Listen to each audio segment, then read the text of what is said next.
tema de esta corta charla es bastante extenso. Se agradezco un poco el voto de confianza porque en el medio, a veces desde la perspectiva de iluminación, no trabajamos mucho un tema que es tremendamente técnico, como es toda la parte de la modelación energética. Entonces, lo que digo un poco de esta charla es contarles por qué como diseñadores de iluminación tenemos un compromiso supremamente fuerte para trabajar con otras disciplinas cuando hoy en día se está hablando de proyectos de sostenibilidad, ahorro energético o impacto ambiental. Como desde la iluminación hay un capítulo muy fuerte para trabajar como parte del equipo en proyectos sostenibles. Yo soy Jorge Andrés Gaitán, soy arquitecto, trabajo con la firma Highlights y trabajamos en muchos proyectos de iluminación en oficinas, vivienda, comercio. Un poquito de la experiencia que hemos tenido es que hacemos parte de un gran equipo de trabajo, ustedes lo están viendo hoy en día en la feria, de ingenieros, de constructores, de diseñadores, y somos una porción muy chiquita dentro de todo el paquete grande de construcción sostenible. Esos son los 4 objetivos principales. El primero es que pueda ser un modelado energético en un proyecto, porque es clave un buen diseño de iluminación. La iluminación es un punto base de consumo energético, cómo mostrar resultados de ahorros en iluminación. El primer punto nos va a llevar, no sé si todos están familiarizados con la expresión de modelado energético, pero ha sido uno de los estudios o de las disciplinas que muchas firmas de tanto diseñadores eléctricos, ingenieros eléctricos, diseñadores de iluminación, ingenieros mecánicos, todo lo que tiene que ver con la parte de construcción, están desarrollando estándares para ver cómo son los consumos energéticos de un proyecto desde la perspectiva de iluminación, de equipos electromecánicos, todo lo que tenga que ver con algún tipo de consumo energético. El diseño de iluminación ha estado un poco ligado más a una actividad o de proveedores de iluminación, o ha estado más ligado a un segmento netamente creativo de efectos. La parte de efectos seguimos creyendo que es un poco el futuro de la innovación. La tarea de iluminar es netamente una tarea de percepción y de sensación y cómo nos hace sentir mejor. Diseñamos con iluminación para crear espacios que sean muchísimo más agradables al ser humano, para tener confort visual, para crear experiencias, y no somos ajenos como arquitectos a que tiene un capítulo técnico supremamente importante, pero que no hay que perder la perspectiva de que a través de un diseño que resuelva la parte técnica queremos aportar algo más y hacer otro tipo de intervenciones que tienen que hablar, tecnologías nuevas, el empleo de todas las cosas que ustedes están viendo hoy en día a nivel de iluminación. Se habla del tema de tecnología de LEDs, que ahora lo voy a mencionar un poco más adelante, pero ¿cómo es clave eso? Punto base es, ahora les voy a mostrar algunas gráficas donde hay muchos estudios que hablan que la iluminación es uno de los porcentajes más altos de los consumos energéticos en los proyectos. Muchos de esos estudios tienen una base Estados Unidos, una base Europa, muy pocos estudios se han hecho en Colombia. Ya hay más gentes trabajando en esto, está el Consejo Colombiano de Construcción Sostenible, está el capítulo Colombia de estándares ASRAE, que son estándares norteamericanos, el Instituto de la parte de eficiencia energética, pero vamos a tratar de ver cómo esto es aplicado a Colombia y cuál es la realidad que pasa en nuestro país. Cuando muchas veces nos dicen un día vamos a hacer un proyecto sostenible, la primera de las preguntas es ¿cuánto cuesta hacer más un proyecto sostenible? ¿Cuánto vale más certificar un proyecto? Y hablamos de certificaciones LEED, hablamos de una serie de conciencia global de ahorro energético. ¿Cuánto más vale ese ahorro? ¿Cuánto vale invertir en nuevos materiales? ¿Cuánto vale invertir en nuevas ingenierías? Es como la adaptamos al país. Y al final es todo esta iniciativa de ahorro en muy pocos sitios se está mostrando. Es una herramienta de venta poderosísima y una herramienta de promoción de muchos de los proyectos para poder decir nosotros esto es lo que estamos haciendo. A medida que esto lo vayamos mostrando, la idea es que el gobierno tenga muchos más argumentos para que esto lo vuelva de alguna forma unos incentivos y políticas públicas que actualmente no existen en Colombia. todo lo que en muchos países se hace a nivel de ahorro energético es premiado, es reconocido, tiene algunos beneficios tributarios, tiene muchísimo reconocimiento a nivel gubernamental. Colombia todavía no lo tiene, el Ministerio de Minas está trabajando fuertemente en todo lo que es URE, uso racional de energía. En abril de 2010 salió una nueva legislación, una nueva reglamentación que es el RETILAB, que es el Reglamento Técnico de Iluminación y Alumbrado Público. Muy pocas personas están familiarizados hoy en día con el tema de RETILAB. Se sigue hablando de la parte eléctrica, del RETIE, es el reglamento de instalaciones eléctricas, pero a nivel de iluminaciones, ¿qué políticas nos están apoyando? ¿Sobre qué estándares de alguna forma nos estamos basando? ¿Y cómo podemos hacer para empezar a mostrar todo este tipo de ahorros y que se empiecen a convertir en algunas iniciativas gubernamentales? El principio, que es un modelo energético, básicamente es una simulación computarizada de un proyecto que trata de recopilar la información de las diferentes ingenierías. Cuando trabajamos en un proyecto, estamos trabajando en parte de agua, en parte de aire, materiales, iluminación, equipos electromecánicos, seguridad, todo lo que implica los consumos en el edificio. Es como recopilo toda esta serie de datos, los llevo a un software desarrollado que recopila la información y que va a cruzar en una matriz todos los diferentes datos para darnos una serie de tablas y herramientas de análisis. Esa representación de toda esa interacción de datos del edificio lo va a llevar en algún momento a un tema de un número. Hablar de eficiencia energética y ahorro energético, hay que hablar literalmente de pesos. Cuando tendemos cada vez más a que los diseños sean más eficientes, ¿cuál es realmente el criterio de eficiencia o el concepto de eficiencia que hablamos? Es como obtener más de los sistemas con el menor esfuerzo posible, con el menor consumo posible, con el menor impacto ambiental posible. Fíjense que hoy en día, como en muchas de las ferias, nos regalan una botella de agua, nos regalan un lapicero y dicen: esto fue hecho con material reciclado, esto es biodegradable, esto es... ¿Cuáles de los sistemas tienen más bajo impacto ambiental? Cuando hablo de una herramienta holística, es básicamente holístico definido como que no es la suma unitaria de las partes de un proyecto lo que al final hace el resultado, es la conjugación completa de todas las ingenierías del proyecto. Esto no es la suma de simplemente un buen diseño hidráulico acumulado, un buen diseño estructural, un buen diseño de aire, sino que no se puede tener las ingenierías un día por separado. Si ustedes recuerdan, hace unos años el papel de los arquitectos o de los ingenieros toderos, los ingenieros que sabían de todo, y se sabía un poco de todo. Sabía un poco de cálculo, sabía un poco de diseño, sabía un poco de la parte arquitectónica, sabía un poco de todo. Y hoy en día, cuando se trabaja en muchos de los proyectos, ¿qué es ir a un comité? Es ir básicamente a especialidades en cada sistema. Hay una persona muy buena en los aires, hay una persona muy buena en la parte electromecánica, hay una persona muy buena en agua, y cada disciplina ha ido especializando muchísimo más su información para al final poder coger y hacer un modelo que recopile, pero que tenga alguien las herramientas y un software para poder coger y recopilar toda esa información que en algún momento de los proyectos no se está integrando. ¿Qué proyectos pueden tener un modelado energético? Pienso que en principio casi la mayoría de los proyectos pueden tener.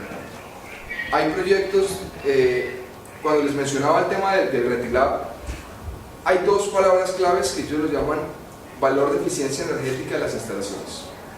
Y esos valores de eficiencia energéticos van a estar medidos literalmente en vatios por metro cuadrado por cada 100 luces. Por cada nivel de iluminación que yo tenga, voy a tener en algún momento un valor. Cuando hacen una clasificación general, el RETILAB hace esta clasificación, dice sitios de alta importancia lumínica y sitios de baja importancia lumínica. Se ha especializado tanto la parte de reglamentación que en algún momento se llega a decir ¿qué prima más? Prima mucho más el tipo de uso sobre la parte de consumo y la parte técnica, o prima mucho más la parte de eficiencia energética sobre cómo voy a yo ver el proyecto. Entonces, cuando se parte eventualmente esto, hay zonas donde indudablemente hay que trabajar sobre consumos energéticos más bajos, pero va a primar el tema de seguridad. El tema de seguridad es un tema que idealmente tiene que trabajar con un tema de eficiencia energética, pero va a primar esto mucho más sobre el tema del ahorro. Entonces, espacios comerciales, oficinas, residenciales, podemos hacer modelos sobre edificios que existen, sí se pueden hacer.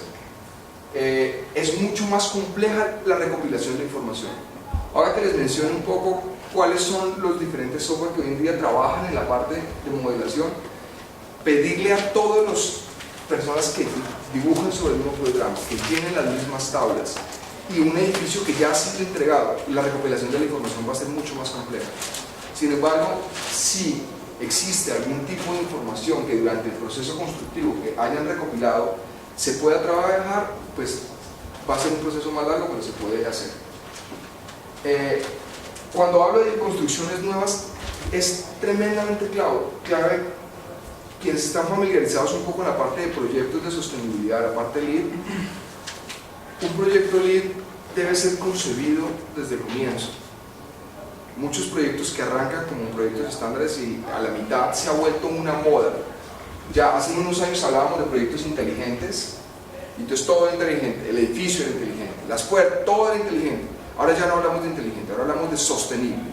Ahora todo es sostenible. Cojan una revista de vivienda y de metro cuadrado y de finca raíz y dice edificio sostenible, edificio sostenible. ¿Qué es sostenible? Sostenible es que en lugar de usar agua en los orinales y sanitarios use aire, que use equipos de menos consumo.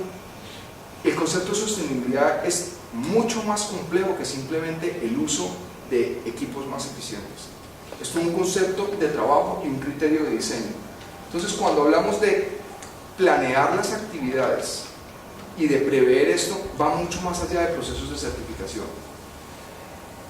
Creo que la mayoría de los que estamos aquí, a diferencia de la generación nueva, los niños de hoy, nosotros hemos ido entendiendo y pasando de una fase de tener una serie de riqueza de recursos energéticos y de recursos naturales a cuidar, cuando hoy en día las nuevas generaciones el chip de la ecología lo tienen aquí metido, el chip del ahorro lo tienen aquí metido, y se ha vuelto un proceso cultural de cómo abordar en algún momento la parte de los proyectos.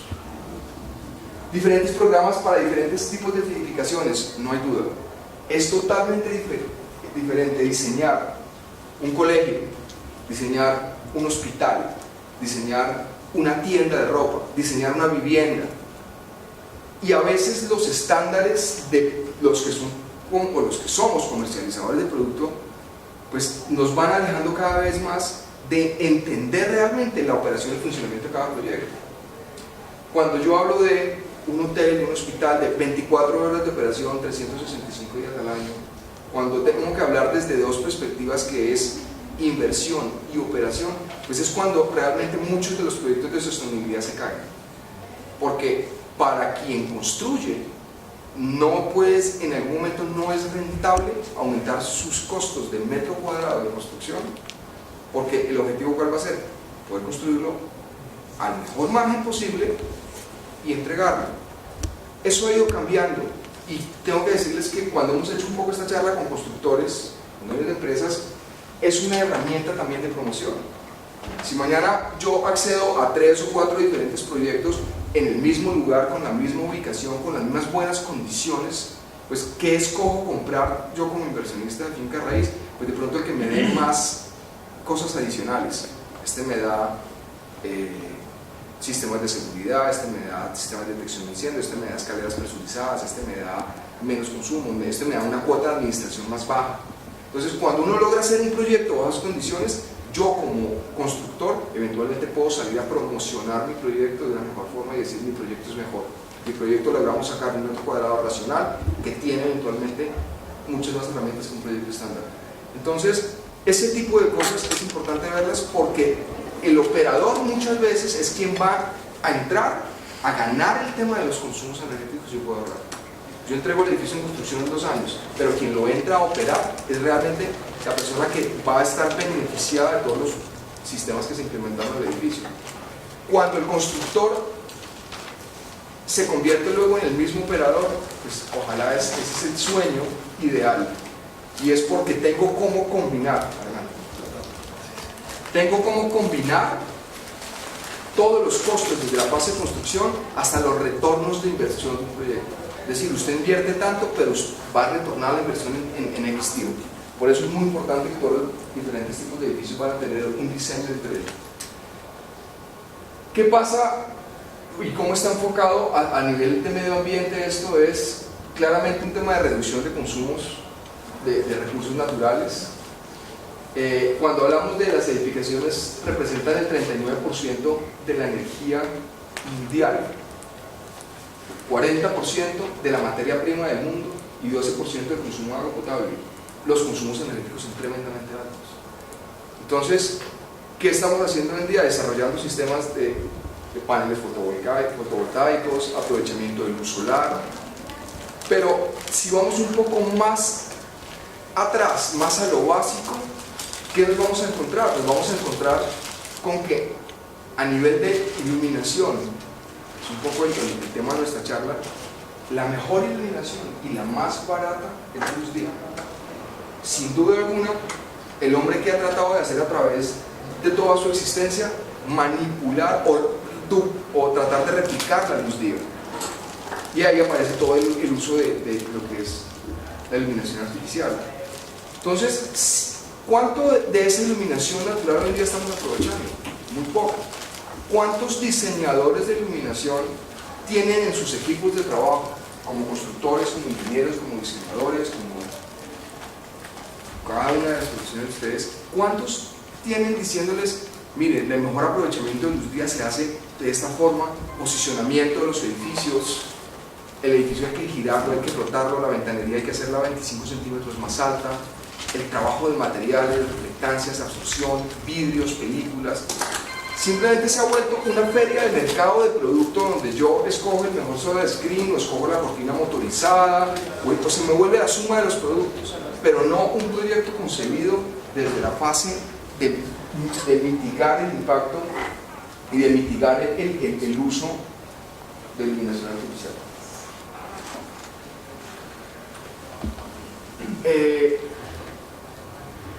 Cuando vemos en principio, y aquí quería mostrarles esto porque dentro ya de la edificación literalmente, cuando ya ponemos una edificación, se puede decir que esa edificación, el 70% representa de consumo total, está en electricidad, el 65% en desechos sólidos, 30% todo lo que puede generar a nivel de emisiones de efecto invernadero, 12% consumo de agua.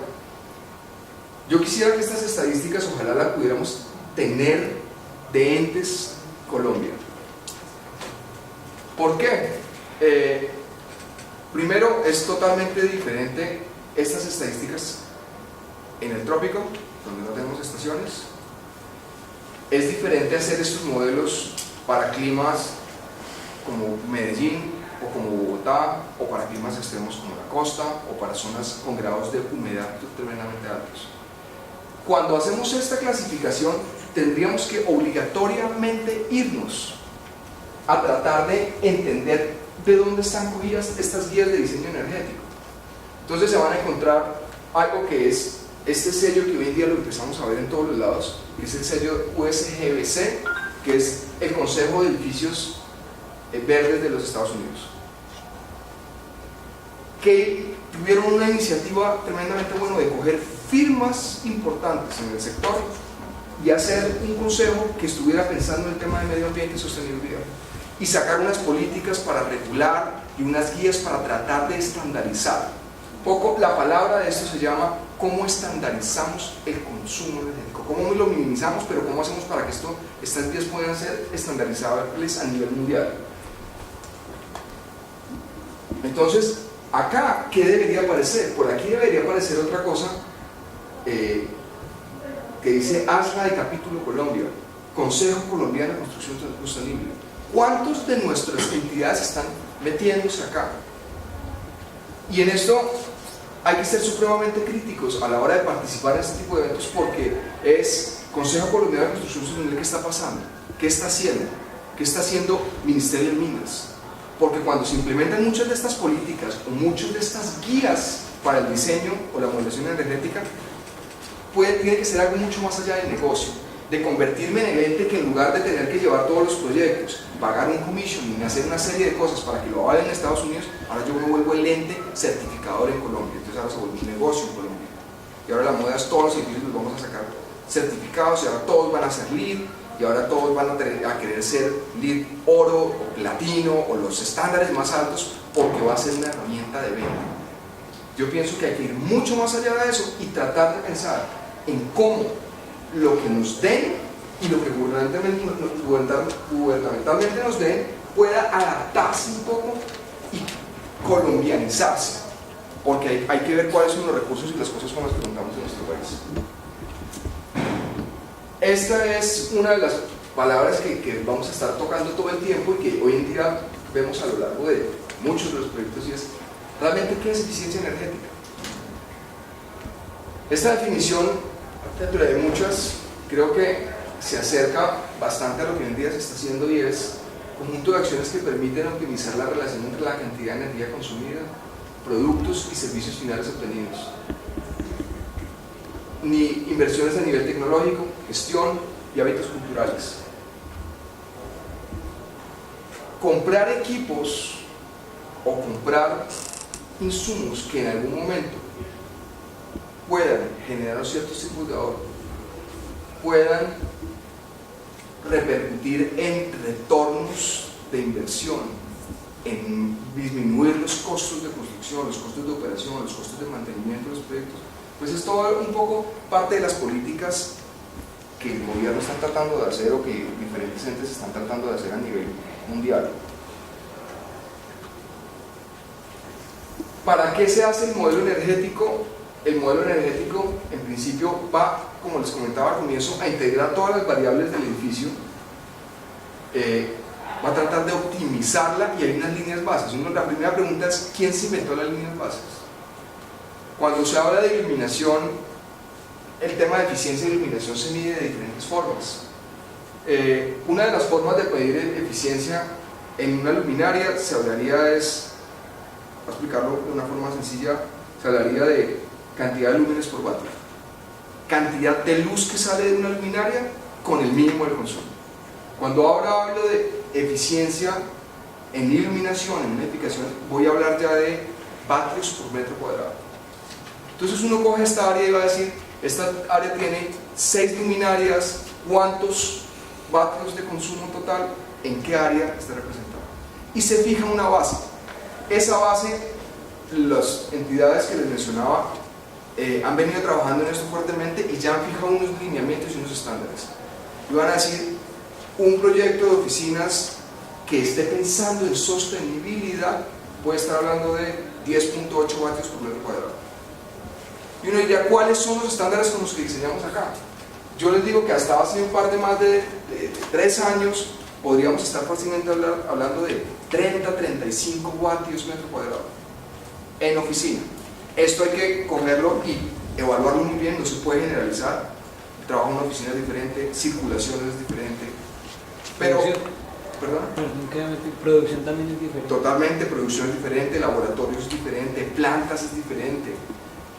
Y cuando hablamos de niveles de iluminación en un proyecto, estamos hablando de cómo optimizar y no desperdiciar la luz.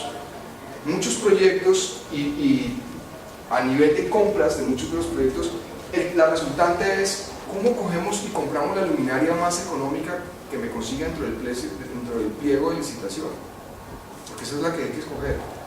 Pero a veces lo barato sale caro, como dice el dicho, y realmente cuando yo tengo que dejar más salidas eléctricas, más luminarias, más costos de reposición y mantenimiento, pues es cuando los proyectos empiezan a ser ineficientes. Los proyectos a nivel Colombia, voy a tratar de dividirlos en 3 estadios generales. Voy a dividir uno que son proyectos interiores, proyectos exteriores y aplicaciones especiales.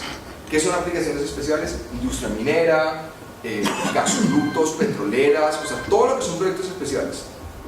Pero toda la parte interior está medida en una línea de tiempo de 10 años. Toda la parte exterior está medida en una línea de tiempo de 20 años. Cuando mañana Codensa o cualquier electrificadora saca un proceso licitatorio, o el gobierno saca algo para implementar un diseño y hacer un concurso de alumbrado público, el alumbrado público, cuando yo entrego el premio licitatorio, tengo que hacer algo que es poner el precio de mi luminaria de hoy proyectada a una operación de 20 años, y a través de una fórmula matemática traen ese valor hoy. Y entonces lo traen a valor presente neto y dicen ¿cuánto cuesta esto montar una línea de tiempo a 20 años? Ahora ¿cómo lo regreso al precio del 2012? Y este es el precio del producto. En los proyectos interiores nunca hacemos eso, pero el lineamiento debería ser 10 años. Si ustedes miran lo que ha pasado en los últimos 3-4 años en el cambio de iluminación, ha sido impresionante. El desarrollo de nuevas fuentes y exploración de nuevas fuentes de iluminación pues nos está un poco acortando la brecha de los 10 años. Lo que estamos viendo hoy en 10 años seguramente va a estar totalmente elevado. Desafortunadamente muchas de las tecnologías que hoy nos llegan acá son un poco residuos remanentes de tecnologías que hay fuera y que ya por políticas están descontinuadas, pero hay que matar los stocks de las fábricas. Y entonces nosotros como países del tercer mundo compramos toda la, entre comillas, desechos tecnológicos que no se van a implementar y lo empezamos a tratar de hacer en nuestras economías. Entonces, el otro punto es ¿cuál es el valor objetivo de eficiencia energética? Esto es, cuando ya hablo de kilovatios y ya hablo de cuántos me cargan un proyecto, pues se va a dividir por proyectos y voy a dividir es cuál es el estándar para una oficina, cuál es el estándar para una escuela y fijar unos puntos donde los sistemas se forzan. Cuando digo se forzan es tratar de cómo llegar al mínimo impacto y a la mínima carga por cada una de las ingenierías propuestas. La otra parte es ayudar al equipo de diseño y propietarios a tomar decisiones. Voy a contarles un poquito muy rápido el caso de un hotel en el que estamos trabajando ahora, y la toma de decisiones es si todo el hotel lo hacen en LED o no. Cuando se va uno a analizar los costos, y entonces estaban en la fase ya no de diseño de lobbies y zonas comunes, sino en la fase de habitaciones, uno decía perfecto, vamos a pasarlo de un sistema u otro por moda, por consumo, como lo quieran ver, pero la toma de decisiones era una habitación estándar que en iluminación costaba más o menos 1,5 millones con un sistema normal. Cuando lo pasábamos a LED, la misma habitación costaba 6,5 millones. Si lo hubiésemos presentado desde la perspectiva simplemente de inversión, lo primero que se hubiera dicho es no hay cómo hacerlo. Cuando ahora esto lo llevamos a la línea de tiempo que les menciono y les digo esto está operando tantas horas al día, los consumos son tantos, el número de salidas eléctricas es tanto, los costos de cableado de la infraestructura son tantos, ¿cómo minimizo todo el proyecto? Al final, ¿qué nos daba? Que costos de reposición y mantenimiento más retornos por ahorro energético anual pagaban el proyecto en 1 año y medio. Y el constructor decía, si el proyecto me va a costar 4 o 5 veces más, pues cómo lo veo eventualmente en una línea de tiempo y lo negocio con el operador. Esta parte de toma de decisiones es tremendamente importante y hay que usar a los diseñadores de iluminación como parte del equipo que les ayude a ustedes a presupuestar los proyectos. Muchos de los proyectos hoy en día se caen en la buena ejecución. Adelante, por favor, se caen durante el proceso de ejecución. Se hacen unos muy buenos estudios técnicos, unos muy buenos diseños, y a la hora de ejecutar los proyectos muchas cosas no quedan cercanas a la fase de diseño. ¿Por qué? Porque se cayó el presupuesto, porque la cimentación costó tanto más y entonces tocó recortar de todo el resto de las áreas. Y pasa desde una escala macro a escalas supremamente pequeñas. Escala pequeña como ustedes encuentran un colegio, en el caso de un colegio donde tenía unas salas de juntas para profesores. Las salas de juntas para profesores tenían 30 puestos y había un sistema de iluminación básicamente para poder trabajar y hacer todas las evaluaciones uno a uno de los estudiantes, y tenían un trabajo supremamente intensivo, casi de 3 horas diarias todos los días para evaluación de estudiantes, o sea, una sala de uso constante.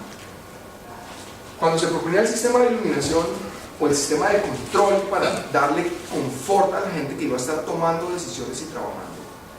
Y esto se los pregunto porque uno diría, bueno, ¿qué importancia tiene eso? Yo les digo, mañana tienen sus hijos y tienen un periodo de evaluación y tienen alguien que está monitoreando y viendo el desempeño, pues uno quiere que la persona esté perfectamente cómoda, con muchísimo confort visual y se concentre en lo que tiene que concentrarse, que no haya distractores, que no haya otro tipo de cosas.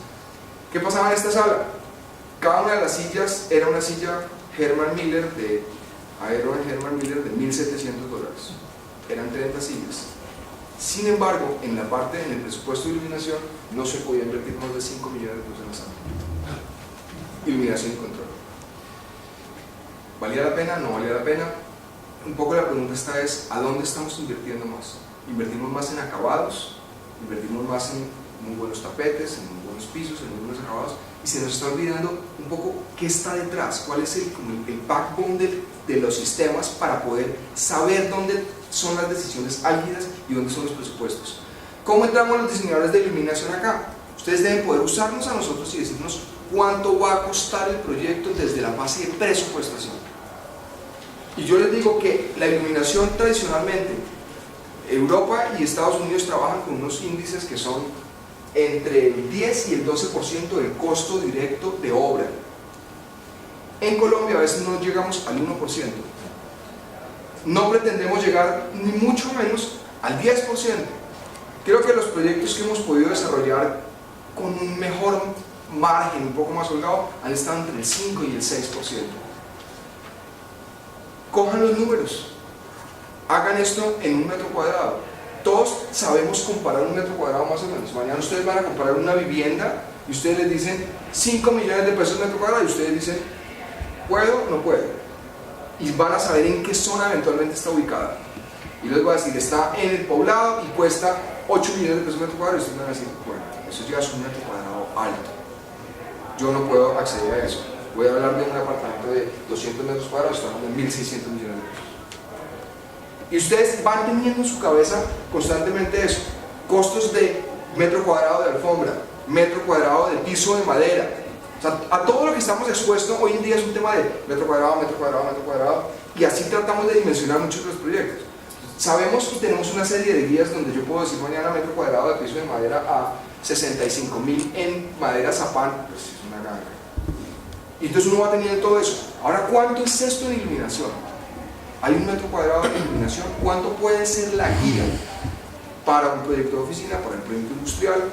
Y si estos presupuestos los metemos desde el comienzo de la base, pues al final podríamos tener mejores tecnologías pensadas en función de trabajar un mejor desempeño energético en el proyecto. Esta sala de aquí la podríamos, en lugar de hacer con 6 luminarias, la podríamos hacer perfectamente con 3 luminarias de muy alta eficiencia. ¿Eso qué implicaría? Menos salidas eléctricas, menos consumo, menos costo de reposición para acá, mantenimiento, limpieza, confort. Bien, la iluminación es el diario de lo que hay que hacer acá. Ustedes, para poder ver mi proyección, seguramente les tuvieron que apagar esta luz de aquí, porque no sería tan cómodo verlo. Si aquí estuviéramos totalmente a oscuras y yo sigo esta charla por mucho más tiempo, algunos vamos a empezar a dormirnos. La luz es esto, es el efecto, es el día a día. Esto no sería posible si no tengo control, si no tengo cómo atenuar, cómo crear ambientes, cómo crear niveles. Ahí hablo de control. Y esos sistemas de control hoy en día, ¿qué representan? Representan las estrategias de control en las que se están trabajando hoy en día. Luz día, dimerización, sensado. Fíjense que este es el día a día de todos. Entramos a un baño y seguramente para entrar al baño, cuando está uno apagado, pues uno busca como sea la forma de encender el interruptor. Pero ¿cuántos baños públicos alguien apaga la luz al salir? No pasa. ¿Cuánta gente entra a un archivo y sale del archivo cargado con cosas y no se apaga? Y vamos más allá de los tradicionales sensores. Entonces ahora es el sensor cuánto deteriora la vida útil de una bombilla como esta. Y estar sensando la bombilla y haciendo 100-0, on-off, on-off, ¿cuánto va a dañar esto? ¿Cuánto desperdicio? ¿O a dónde van todos los residuos de iluminación fluorescente con alto contenido de mercurio? Entonces es toda una cadena gigante de acontecimientos para poder entender cómo se desarrolla todo el modelo energético. Sí, en ocasiones a veces al cliente como que hacerle caer en cuenta de las cosas, ellos se cierran porque a todo le invierten, pero esa parte no. A mí me pasó un caso muy especial en una estampación, que las mejores máquinas, la mejor instalación eléctrica para los tomas y todo, y en la parte de iluminación que no, se las hizo otra persona.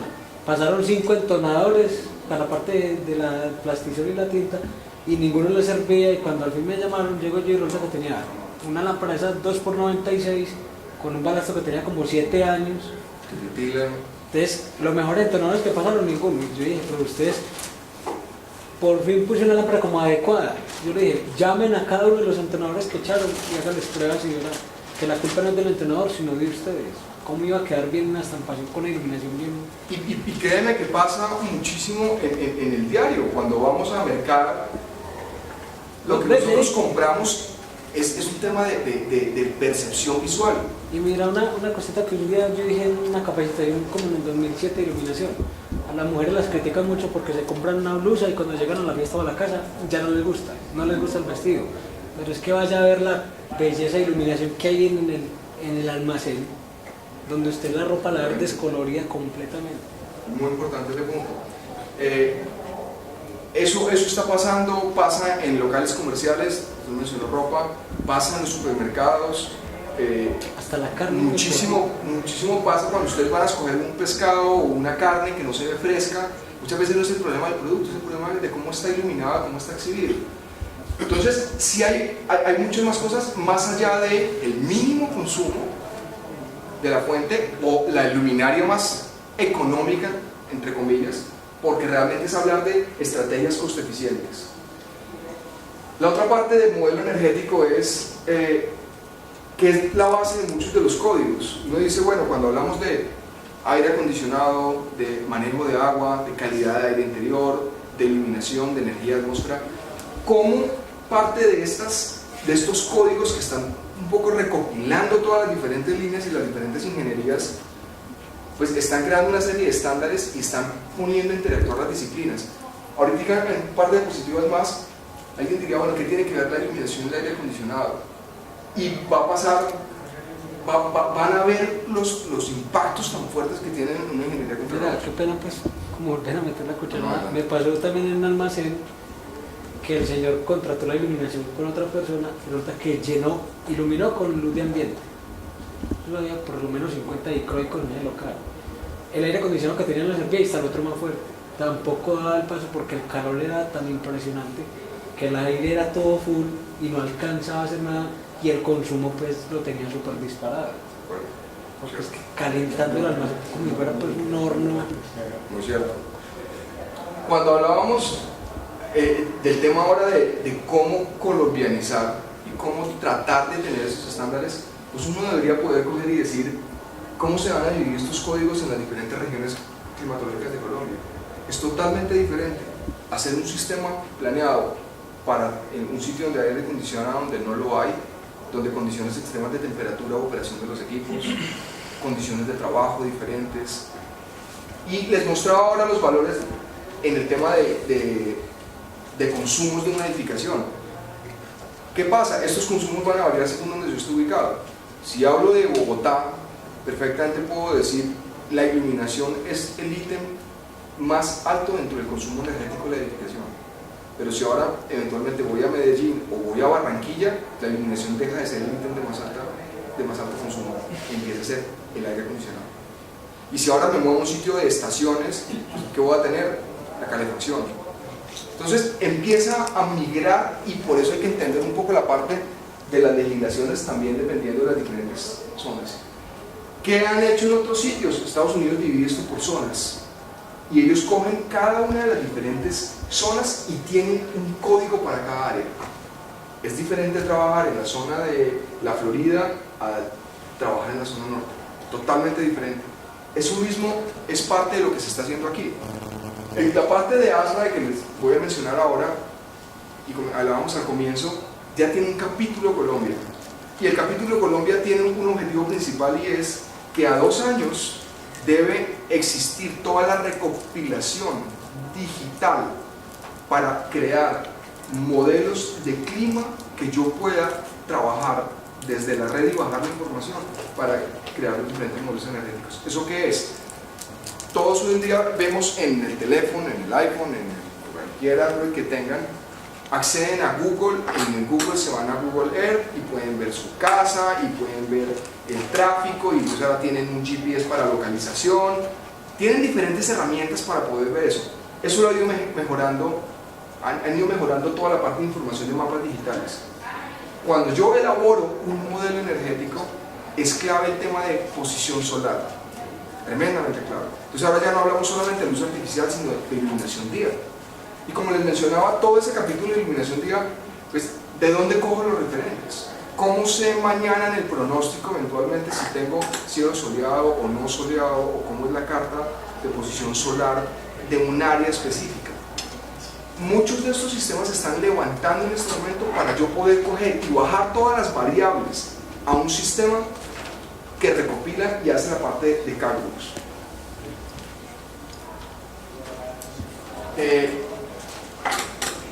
Esa es la Sociedad Americana de Calefacción, Refrigeración y Aire Acondicionado, es la traducción de la sigla de ASHRAE. Lo tomé básicamente porque pienso que es la entidad más grande a nivel mundial que hoy en día está trabajando en toda esta parte de códigos y en toda la parte de estrategias de control. A nivel mundial son más de 52.000 miembros, 175 capítulos a nivel global. Colombia es uno de estos 175 capítulos, o sea, no es un ente pequeño, es un ente supremamente robusto, 13 regiones. Y al final de todo esto, las diferentes entidades están haciendo un poco de integración global, de sacar estándares y de alguna forma, valga la redundancia, de estandarizar y sacar unas guías para el diseño de edificios verdes, y ellos lo llaman alto desempeño, y tienen capítulos especiales como este de residenciales baja altura, que son edificios promedios por debajo de 5 pisos, y empiezan a hacer excepciones dependiendo de la localización, dependiendo de las formas, en 6 puntos principales, que son estos: áreas sostenibles, eficiencia de agua, eficiencia energética, ambiental, calidad de ambientes interiores y la parte de construcción. Lo menciono porque quien quiera un poco entrar mucho más fuerte en la parte de gestión energética, ellos son una muy buena guía. Esos son un poco los 2 estándares que tienen para la parte de gestión energética. ¿Qué no hace el modelo energético? Fijar el comportamiento actual, lo que les mencionaba al comienzo. Es muy difícil entrar a recopilar toda la información de las diferentes ingenierías después de construir un proyecto, y por eso es que el desempeño energético depende tanto del uso de cómo va a ser el edificio, de como todos los capítulos de diseño con el que fue concebido. Las estrategias de trabajo en la parte de iluminación, quiero que miren estas tablas de aquí. Edificios de oficinas, 44% de iluminación; edificios de educación, 56%, pero la tendencia a nivel mundial está en esto: aprovechamiento de luz día, ya no solamente en el empleo de fuentes de muy alta eficiencia.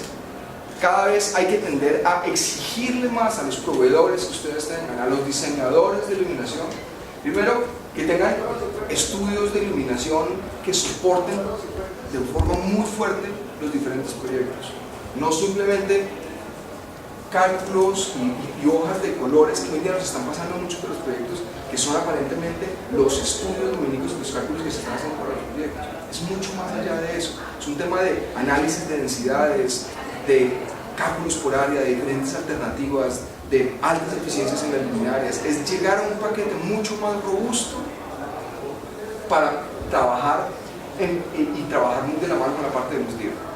¿Qué pasa con el tema de todo este modelado energético de luz día? El manejo de luz día es tan complejo como el de luz artificial, y deben poder exigirlos en los proyectos también. Un proyecto que esté trabajando con luz día es un proyecto que tiene que minimizar su uso de iluminación artificial. La parte de atenuación, supremamente importante. Programación horaria, toda la parte de sistemas de alta eficiencia de enfriamiento. Voy a acelerar un poquito acá. La parte de reposición de bombillería y mantenimiento se los mencioné. Hoy en día se están hablando de BMS, sistemas de administración de edificios, y ya tenemos reportes del sistema de alarma, el sistema de iluminación, el sistema contra incendios, el sistema de gas, y cómo ponemos un poco a todas las diferentes ingenierías para entrar. Ahí está un poco la parte del manejo de programación, no voy a entrar por tiempo en esto. Aires acondicionados entran a pelear muy fuerte en la parte con iluminación, porque en la medida en que yo pueda reducir la carga térmica generada por luces, pues voy a tratar de reducir también mi uso de aires acondicionados. Entonces, si esta charla la estuviera haciendo seguramente alguien de aire acondicionado, sería mucho más el tema de los aires acondicionados. Creo que son dos disciplinas que tienen el mayor consumo energético de las edificaciones, y obviamente el tema de carga solar para toda la parte de lo que es aprovechamiento y protección contra la luz fría, solar stream y pantallas. Los sistemas de modelado energético tienen una ventaja muy grande, y es que se pueden recalibrar estos modelos. ¿Quiénes los van a desarrollar? Firmas especializadas de ingeniería o firmas que pueden tener los software para recopilar toda la información. Colombia tiene 3 firmas de modelado energético, 2 firmas de modelado energético certificadas, y ellos lo que van a hacer es recopilar toda esta información, entregarla al operador del proyecto, y sobre toda la base el operador va a poder monitorear los consumos.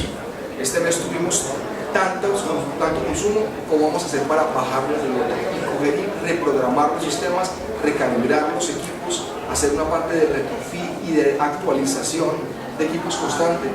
Y básicamente la parte de horarios de operación, cargas por recambio, es como tener todo un patrón guía, y simplemente que no se vuelva un entregable obligatorio para los proyectos de certificación LEED, sino cómo se vuelve una guía de implementación y operación mucho más fácil para el usuario final.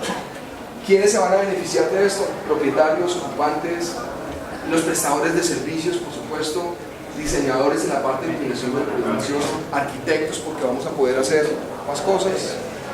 Estos son los software empleados. Quien quiera entrar a la presentación, en principio va a poder tener este tipo de cosas. Y al final, el resultado es cómo hacer un análisis económico más juicioso y un ahorro para todos los proyectos.